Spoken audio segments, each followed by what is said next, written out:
sipping on them bitter wines.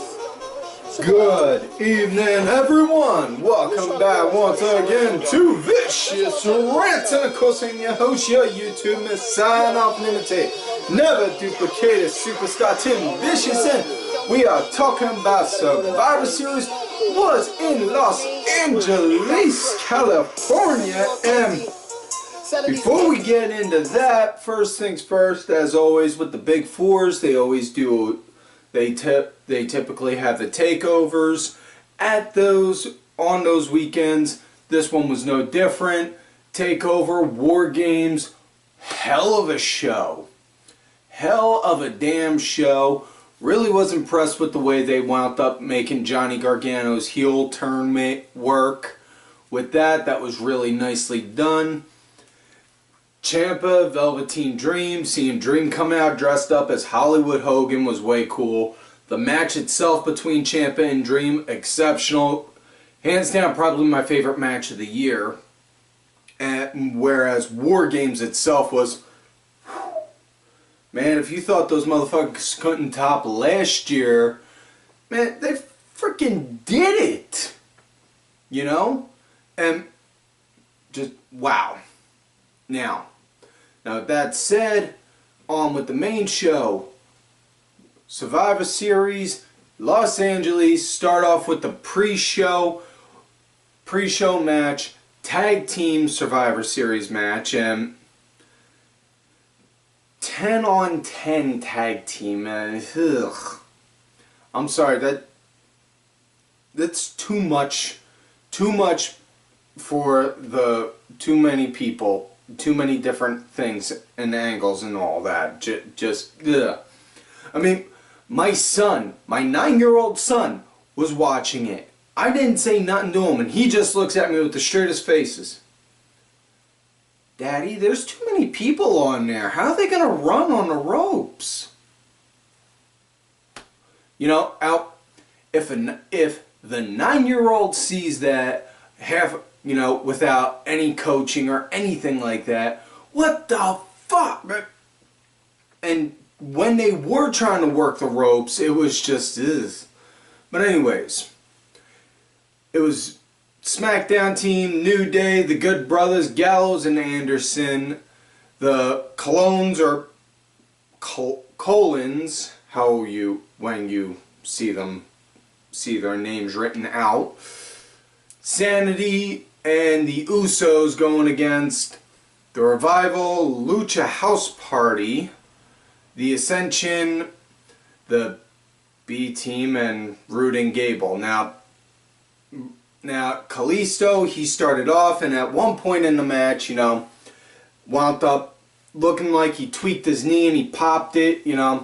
He came out, so he was down, and Lance Dorado took his place, which, honest to God, Corey Graves, God bless him, that man called it on the headset beautifully, like, oh, wait a sec, he's out, well, what's that, why is Lance Dorado allowed to be in?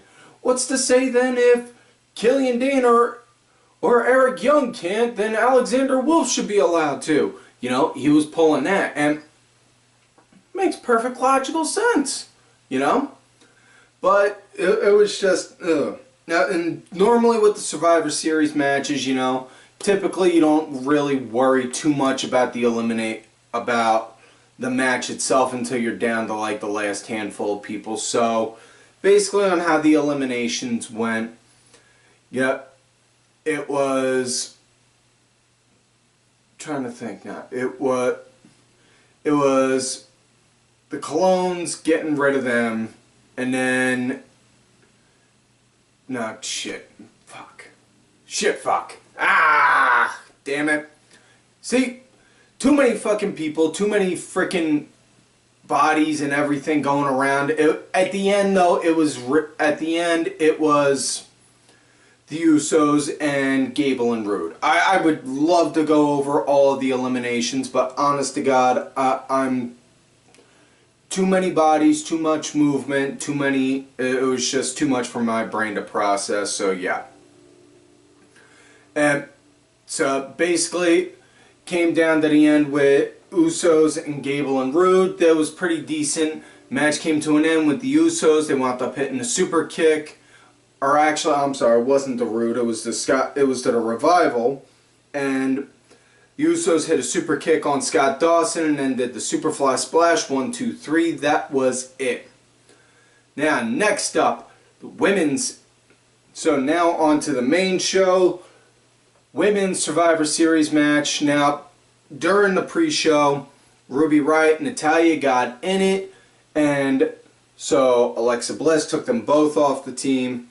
And in their place, they are now left with Sasha and Bayley, and with Charlotte having to go and step in for Becky to cover for her match against Ronda. Taking Charlotte's place on Team SmackDown is Mandy Rose. So, Team SmackDown, Carmella, Naomi, Sonya Deville, Mandy and Asuka going up against Mickie James, Tamina, Nia, Sasha, and Bayley. And right off bat, now, few things right off bat. The second Nia came out, oh my, you could feel all the negative energy and the vibes just going down on her, like, ah. It was just fucking beautiful. And on that note, anyone saying, oh, well, that's not real heel heat, that's just this and this kind of heat. Dude, shut the fuck up. Getting heat is getting heat. You know, getting heat from the fans, having them boo you and hiss you when you're supposed to be a heel is heat that you need nonetheless. Whether it is for accidentally hurting someone and, you know, God forbid you turn that into a story, you know. Where was all this when Owen broke Steve Austin's neck? Huh? But fucking heat is heat. And that's it. It works. Right off the bat, the crowd starts chanting they want Becky. Becky chants and all that. And Naomi, she was the first to get taken out. And then next thing you know, she got taken out real quick, which led to everyone climbing into the ring at once, starting a huge, big brouhaha brawl. And then Carmella wound up getting rolled up by Tamina after she did her little dance break, which just every time she does a dance break, I really feel like I just need to go and just throw like $3 at the TV. Okay, let's not get into reasons why.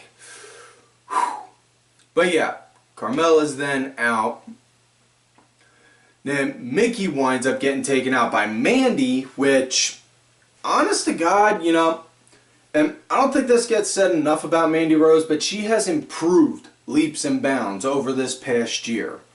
You know, I mean, I'm not saying she's like a technical prowess, she's like a technical wizard or, you know, one of the pinnacles of women wrestling. No, far from it. But I'm just saying, you know, she's gone from here to here, which is, you know, a good improvement. Yep. Not only that, the way that they're working her now with, you know, kind of being that I'm smug, I'm better than you bit, it's going to eventually lead to a decent feud between her and Sonya once them two eventually split up. You know? But after Mandy takes out Mickie, then she's taken out by Sasha. And she's then taken out by Sasha. And then Bayley and Sonya wind up getting a double count out. And then next thing you know, it winds up leading to Sasha being a lone girl. She winds up not Sasha being a lone girl. I'm sorry. Sasha and Nia are the only ones left. Asuka's the lone girl on her team. She starts going to town on Nia, takes her out. Then Sasha winds up getting in there. Them two go at it for a bit. And then just as it looks like Sasha Banks is about to go and take down Asuka, Nia winds up, boom, decking Sasha, knocking her out so Asuka cannot eliminate her. And then Nia comes in, hits like 3 leg drops and then does a Samoan drop, gets a 1, 2, 3. She wins. Now, I am a big fan of Asuka. Did not like seeing her lose. However, that does not mean I am going to go and get into a full-on Smarky McSmarkerton Twitter rage like, they screwed this up, they're burying her. Fuck no, fuck that. That's not the case at all. Not everyone always wins, you know? Not everyone can always win. That's just the facts.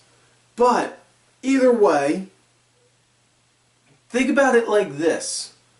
Nia walks in there with a shit ton of heat already on her from the fans. She gets a win. How much more heat do you think that's going to give her? Duh! Next matchup, we got Seth Rollins, Nakamura, hands down. This was a great match. I absolutely love this. And, you know, it was to where I had to literally like slap myself a few times because I wanted to try and take notes for it, but I just got so caught up in watching it like, wow. And that's not very often I get caught like that, you know, but yeah, this was a good match, really liked it, you know, had a nice little start with the tie-up. It was, you know, best way I can honestly describe this, really good back and forth all around. And this is runner-up to match of the night. I'm going to get to the match of the night, just wait. But this is a very close, and I mean by like 0.1% off from being match of the night. But this was really good back and forth all around. I absolutely loved it. Will say this though, really weird seeing Nakamura in blue. See, Nakamura was wearing blue trunk, blue pants, and a blue shirt on top, on a blue compression shirt under his SmackDown shirt, and yeah, it was just really weird seeing it, you know. But yeah, great match all around. I absolutely dug it, you know. I absolutely dug the hell out of it. Now, match on how the match came to an end. Nakamura had Seth on the ropes. He went to go size him up for the King Sasha. He went to go for it. Seth moved out the way. Next thing you know, hit him with a super kick and then curb stomp. 1, 2, 3. That was it. And speaking of the curb stomp, I've said this a few times before, and I feel like I need to say it again. You ever notice the second Moms Against WWE account on Twitter went away? That's when Seth started to bring the curb stomp back. Yeah. So yeah, next up we got Sheamus and Cesaro going against the Authors of Pain, but this wasn't a piss break match, but this just because this was nothing but an ugly slugfest. And I'm not saying this was an ugly one in a good way, because you got the Authors of Pain, who are two big pounders, and then you got Sheamus and Cesaro, who are the exact same thing, you know. Who's gonna... Okay, as far as when you got two big powerhouse guys, two big two big tag teams. Get my damn words right, folks. When you get two big tag teams like that going against each other, best pole bearer to tell on how bad it was, used it for a barometer. SummerSlam 97, Road Warriors versus the Godwins. Yeah. I mean, that was just a horrifying match to watch. And not saying something considering I'm a huge Road Warriors fan, but that was not a good match to watch. More so just because it was just two ugly teams not wanting to really want to take bumps for each other. And and it wasn't that bad, but you know, it wasn't down that low. But it was wasn't necessarily that good. I mean, A.O.P, they were pretty much leading the match because Sheamus and Cesaro really had to take all the bumps, because you look at it, you're like, okay, you got Sheamus and Cesaro who are like these big, beefy 250 guys, and then you got A.O.P and Razor who are like these big, giant 300-something guys. You know, it's just hard to see them going and be willing to take bumps like they did. I mean, they took their fair share, and I'll give them that. And even at one point, Cesaro did a swing on Razor, I think. But on how the match came to an end, Sheamus and Cesaro, they were getting the lead. They wound up hitting this one move. Next thing you know, Drake Maverick got on the apron, started to go and run and yell at them. Got their attention. Next thing you know, started running around. Slammed into the Big Show. Next thing you know, Show picked him up by the throat. Held him up on the apron. Just looked like he was choking him. And it kind of looked like it was like one of those kinky BDSM sort of chokes where you were just waiting for Maverick to say "tighter, daddy." But as he's doing that, next thing you know, Show looks down and he sees, he's like, the hell? And Maverick pissed himself. So yeah, Drake Maverick pissed himself on live pay-per-view television. You know, in the back, Vince McMahon's just looking like, ha ha ha, he fucking pissed himself. Ah, that's great. Yeah, just have it all dribble down there. Piss yourself off. Ha ha ha. You know, God knows, you gotta love Vince McMahon with that rancid toilet humor of his. But yeah, he pissed himself, and next thing you know, Sheamus and Cesaro, they're just like, the hell's wrong with this cat? Right here. So, but yeah, next thing you know, Sheamus turns around, and Razor, they get him, they do that powerbomb neck breaker, 1, 2, 3, that was it, and yeah, so basically on how the score goes is Raw has won every match so far, excluding the pre-show, because personally I'm thinking at some point when somebody said to Vince, well, SmackDown is on the board, they won the pre-show. God damn, pal. Nobody watches the pre-show. That don't count. That's not part of the main show. But yeah, personal opinion. Next up, Cruiserweight action. Mustafa Ali, Buddy Murphy. Beautiful match. I really dug the hell out of this. Nice pace right at the start. Murphy, for the most part, leading. And really, you know, and I'm not going to lie. Buddy Murphy, I did sleep on him when I first saw him after, you know, when he was with Blake in NXT. And, you know, just like, yeah, I don't see this guy going much farther than, you know, NXT tag champ. That's it. And especially when they pulled Alexa Bliss away from him, it was just, what else are they gonna do? You know? But Buddy Murphy, man, dropped him, you know, crash dive, forced himself to drop down to 202. You know, just freaking amazing on 205. He's doing really good. Doing really good there. And Mustafa Ali, I've been preaching to the heavens about this cat. This guy is definitely going places. And he's just talent, pure and simple. He's just pure God-given talent, you know. And Murphy, he pretty much had an answer for everything Ali was throwing at him, which was really cool to see, you know. And match came to an end when Murphy, he wound up hitting his finisher, Murphy's Law on him. Got the 1, 2, 3. That was it. So Buddy Murphy is still your Cruiserweight champion. And honestly, I really hope this is going to be a springboard into putting Cruiserweight title matches on the pay-per-views more often.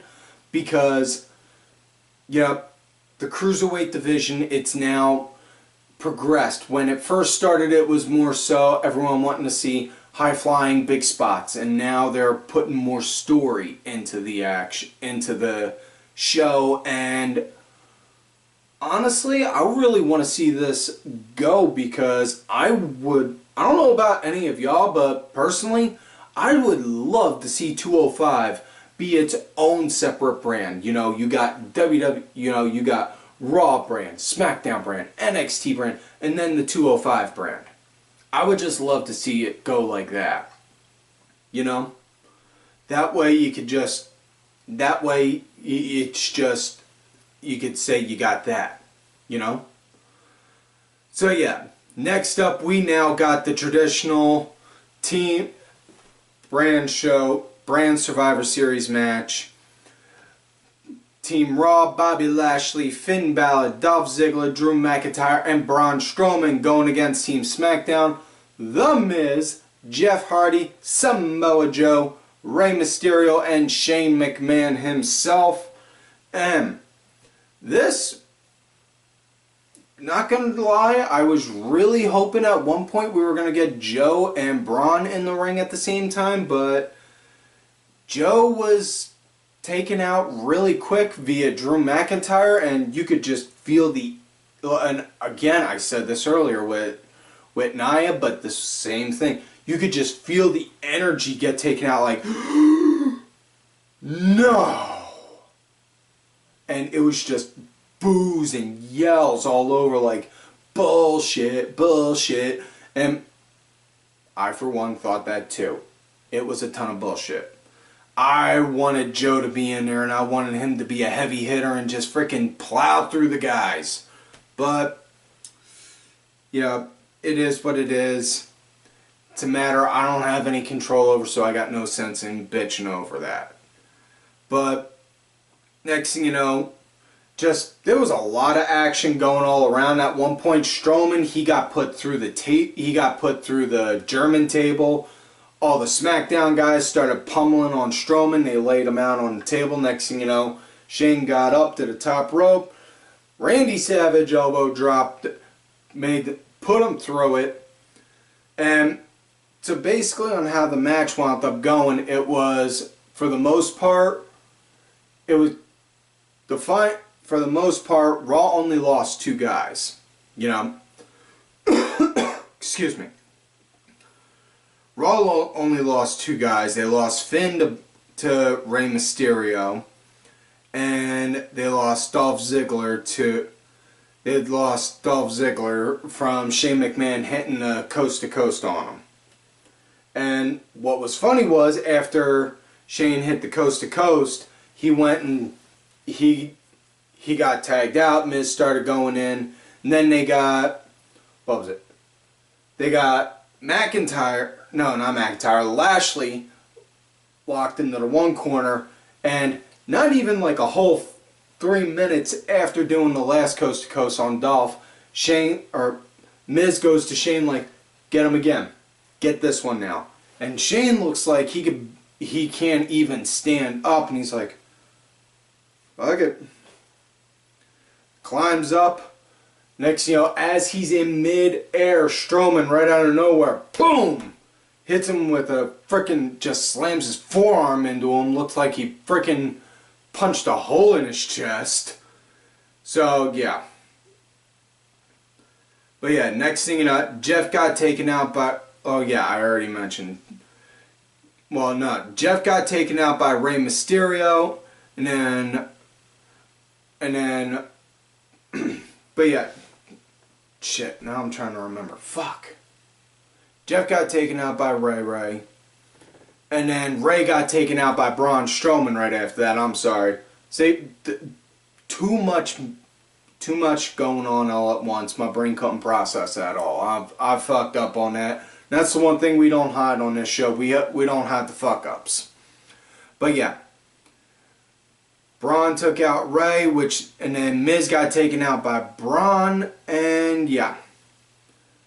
So yeah, Miz was the last man on his team, and he lost, and honestly, at this point, like I said, all victories going to Raw.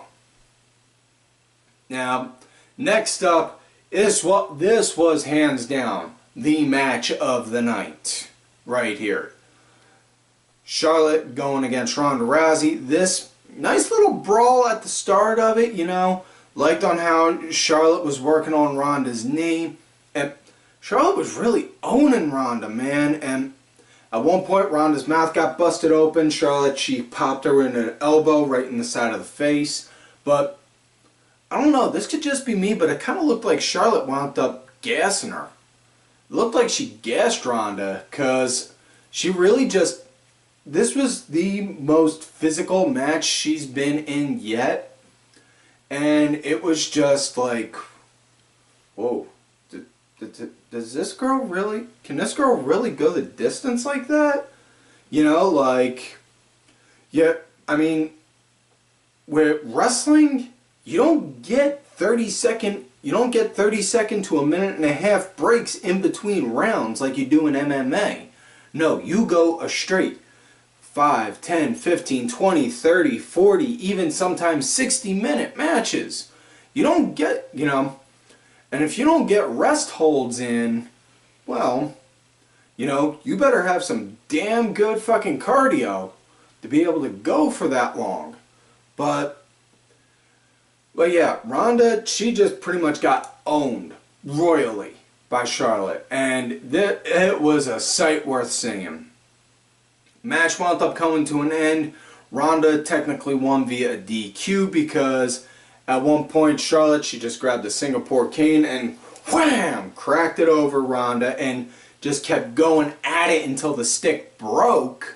And then she proceeded to go and then get a chair, pummel her with it, and then rig it across her neck and did the loose cannon right on it, like right there on her. And yeah, the one thing I'll say after that, just Charlotte Flair beat Ronda Rousey to the point where she was bloody and bruised.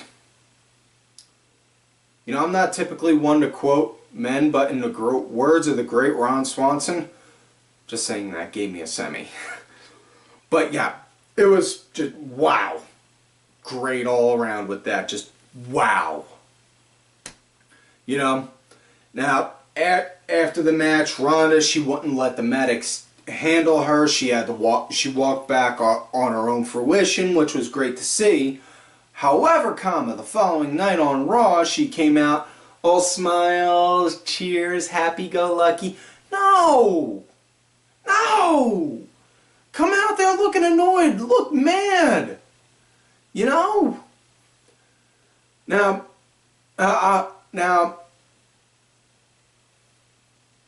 as far as if they're going to turn... Now, some people are saying, oh, this is going to turn Charlotte heel. They're turning her... Honestly, I don't know. I could see it going that way, but... I mean, she's more of a natural heel than she is a face. I mean, just look at who her old man is. You know?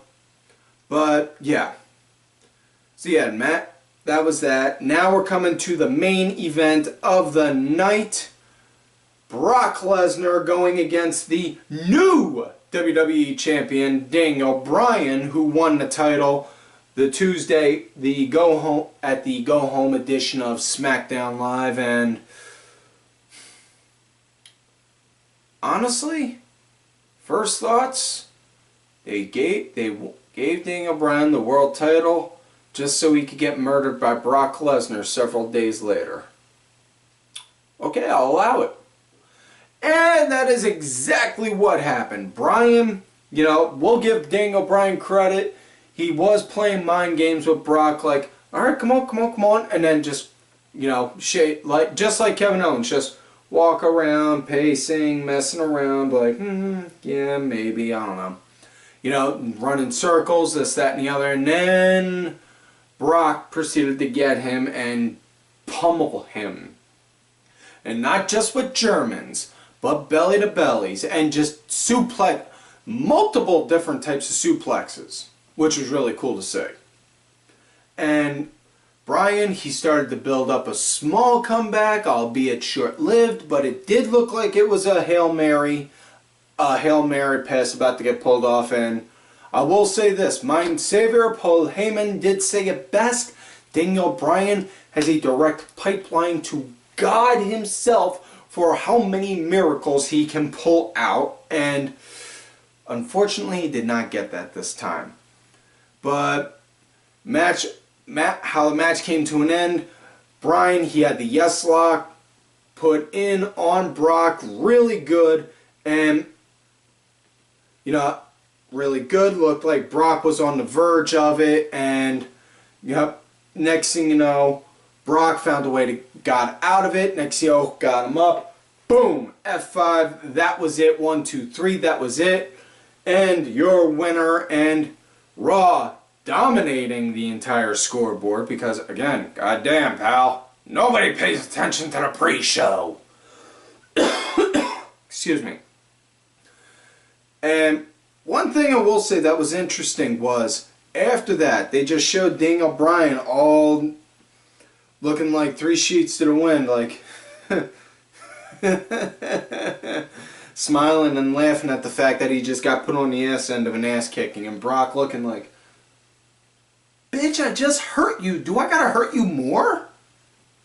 And then they ended it with Brock walking to the back and Bryan just laying there smiling and laughing.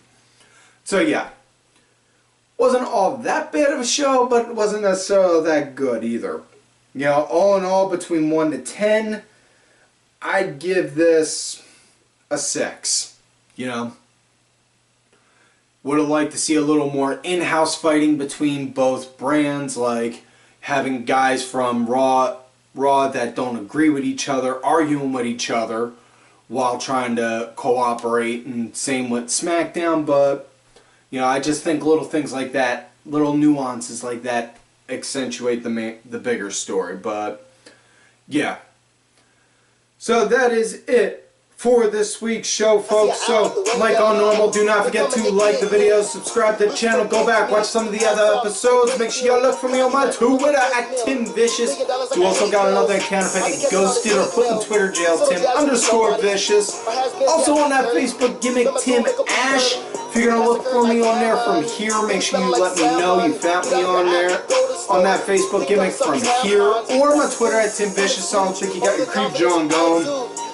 Also, folks, do not forget to follow all of these cool-ass cats right here on the Twitter as well.